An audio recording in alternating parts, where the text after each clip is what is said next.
Assalamualaikum warahmatullahi wabarakatuh.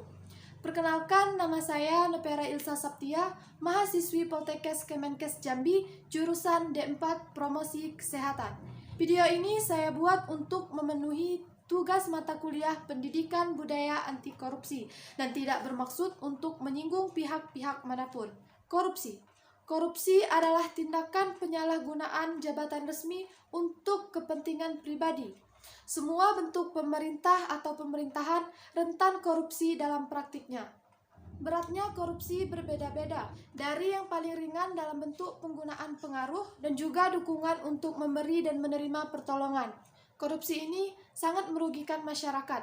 Adapun dampak-dampak yang ditimbulkan dari korupsi dampak korupsi terhadap ekonomi yaitu menghambat investasi. Investasi yang terjadi di sebuah negara dengan tingkat korupsi tinggi memiliki resiko tinggi untuk gagal. Alih-alih memberikan keuntungan, suntikan modal dari investor justru habis digerogoti koruptor. 2. Sulit membangun usaha. Negara dengan tingkat korupsi tinggi biasanya memiliki birokrasi berbelit dan berbiaya mahal. Kondisi seperti ini jelas merugikan karena urusan yang berkaitan dengan dunia usaha seperti perizinan, pajak, dan lain sebagainya akan menjadi rumit dan mahal. Sebab, untuk memudahkan urusan biasanya pengusaha harus membayar pungutan tak resmi dan biaya-biaya siluman lainnya. 3. Fasilitas penunjang usaha tak terbangun. Korupsi bisa mengakibatkan ekonomi biaya tinggi. Contoh sederhananya adalah fasilitas transportasi seperti jalan, jembatan, pelabuhan, dan bandara yang tidak terbangun akibat dana pembangunannya dikorupsi. Akibatnya, seorang pengusaha yang ingin mendatangkan bahan baku, misalnya harus mengeluarkan biaya lebih besar karena lama perjalanan yang lebih lama jika dibandingkan pada negara dengan kondisi fasilitas transportasi yang baik. 4. Harga barang kian mahal. Dampak lanjut dari biaya ekonomi tinggi adalah harga barang yang ikut melambung. Alasannya karena biaya produksi menjadi tinggi akibat fasilitas-fasilitas pendukung dunia usaha seperti jalan, jembatan, rel kereta, bandara, dan pelabuhan yang tidak terbangun dengan baik. Jika harga barang mahal, maka ada dua konsekuensi yang mengancam pengusaha. Konsekuensi pertama, daya serap atas barang produksinya jadi rendah karena harga yang mahal. Yang kelima, kemiskinan yang berujung pada lemahnya daya beli. Turunnya investasi dan pertumbuhan ekonomi akan berdampak langsung pada turunnya kesempatan kerja. Akibatnya, jumlah pengangguran meningkat. Bila masyarakat produktif menganggur, maka kemiskinan akan meningkat. Hasil akhirnya, daya beli masyarakat pun turun. Hal inilah yang paling menjadi dampak pengusaha, sebab semurah apapun harga barang menjadi percuma karena masyarakat tidak punya uang untuk membeli barang kebutuhan.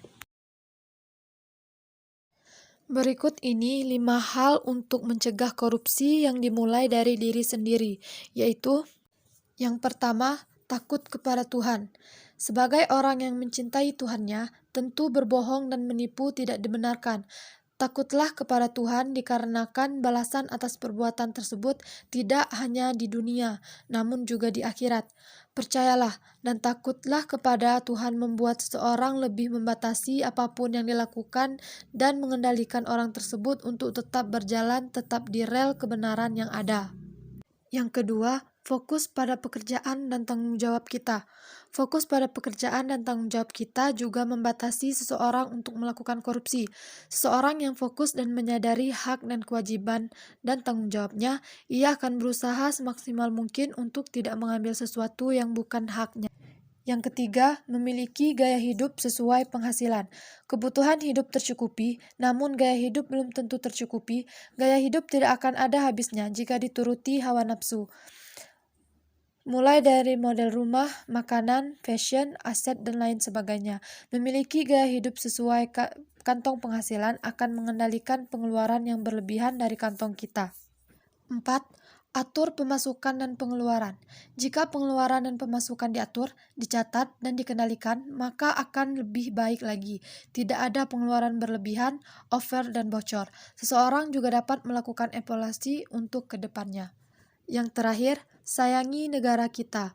Untuk tidak korupsi, artinya seseorang mencintai negaranya, di mana uang tersebut akan lebih berguna dan bermanfaat untuk negara kita dan untuk yang lebih membutuhkan. Misalnya, uang tersebut akan digunakan untuk membangun fasilitas publik, beasiswa, prestasi, biaya riset, ataupun yang lainnya. Marilah kita sebagai generasi muda, generasi penerus bangsa, kita lawan korupsi. Assalamualaikum warahmatullahi wabarakatuh.